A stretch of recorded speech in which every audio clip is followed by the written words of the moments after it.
Yeah. So, can you please like present yourself, like for people from I TV? am John Perry Barlow. Gosh, I popularized the term cyberspace, among other things. I founded the Electronic Frontier Foundation. I'm a former cattle rancher from Wyoming. I used to write songs for the Grateful Dead, and I'm enormously happy to find myself in Rio de Janeiro all of a sudden. Is that your first time here? No, I've been here a lot. I mean, and if I spoke your language, I'd probably live here. Really? Oh yeah. How do you feel the internet in Brazil? Like for what you know? Well, you're having your own information revolution,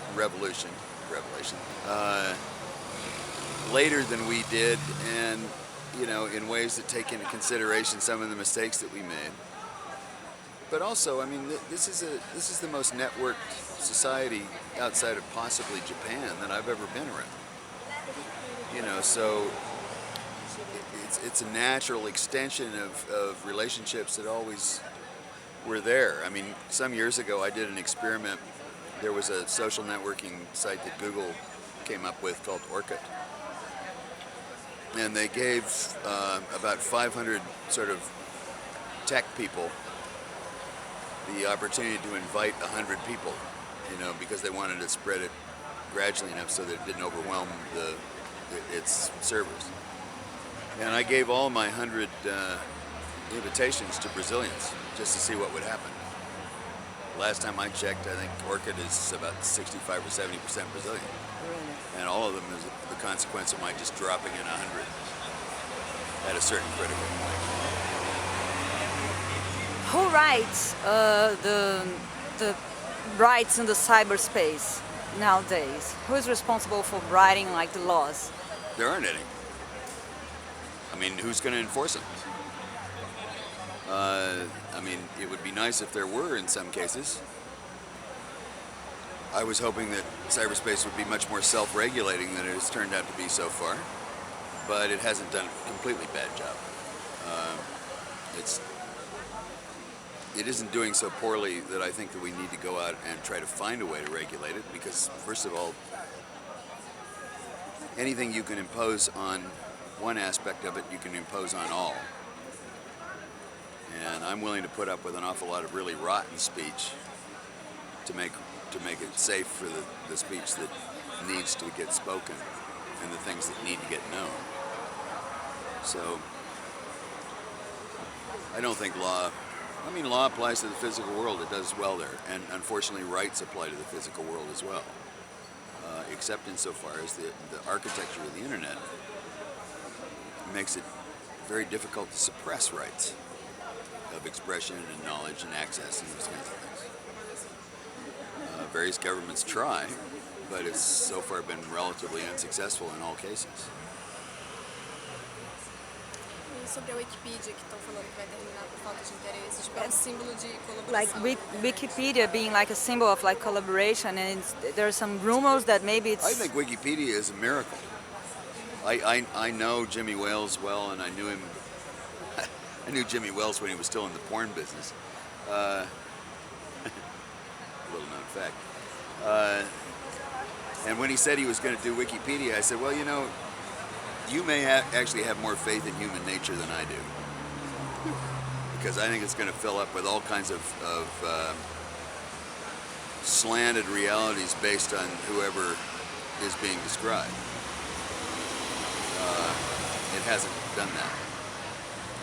People are being incredibly scrupulous, and I rarely run across something on Wikipedia that I'm intimately familiar with that I don't find to be accurate.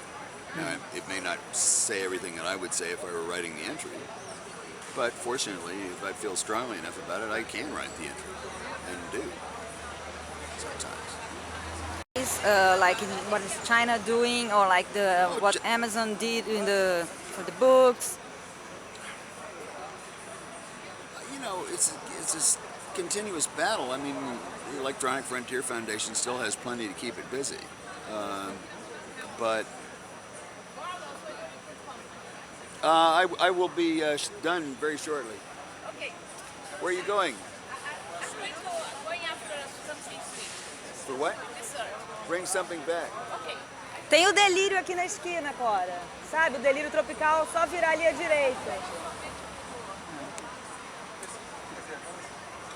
So we're talking about... Censorship. Censorship works to the extent that you have identity that is attached. And now I don't like anonymity as a social practice. I think, well, this is a very American metaphor, but I mean, I feel the same way about anonymity that I feel about guns. You know, I think it's important for people to have them. It's important for them not to use them. But sometimes, in order to speak freely in some contexts, you have to be anonymous, and as long as you can be assured of that, then it'll get said and it'll proliferate if it's worthy and important.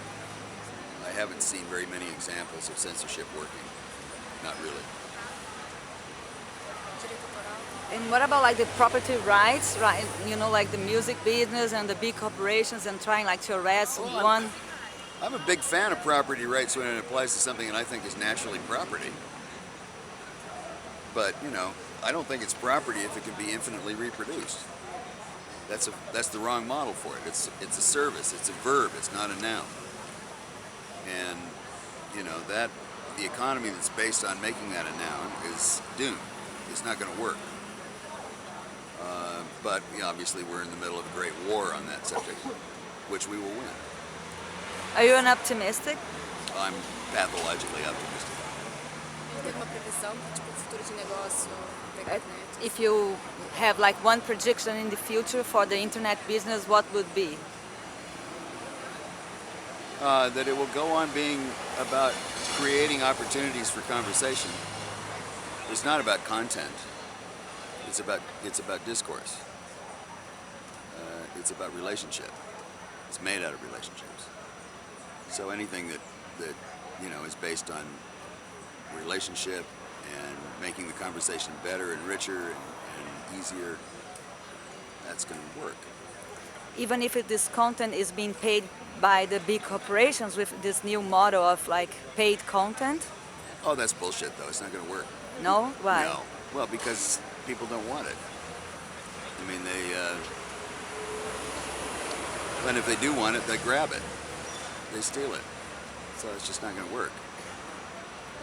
The only thing that's going to work is what people will freely and willingly support, you know, for reasons that are not imposed by law or technology, or imposed by social ethics and practicality. Pretty sure. Thank you very much and have a great time in Brazil. When are you leaving? Oh, not till Wednesday. I figured, you know, if I was going to be down here at all, I was going to at least stay for a few days. Are you listening to any Brazilian music nowadays that you like? Yeah. What are your favorites? Oh, I mean, mostly just the classic stuff. You know, I'm a big fan of you know, tropicalismo, all of its, all that came out of it. I mean, I don't stay as current as I wish I did. I don't get down here often enough, and it doesn't get up there. But I mean, I like Tribulistas. That was something I liked a lot recently. I mean, it's more recent. And there's a Brazilian rapper. What's his name? Happy in Hoods? No. Darn. No, jet lag. Sorry, but there is a rap guy that you have down here that I think is really pretty good. And I don't necessarily like rap, but you know, Brazilian, I mean Portuguese creates a very different kind of rap. It has its own internal rhythms, and it's much more agreeable, not quite so aggressive.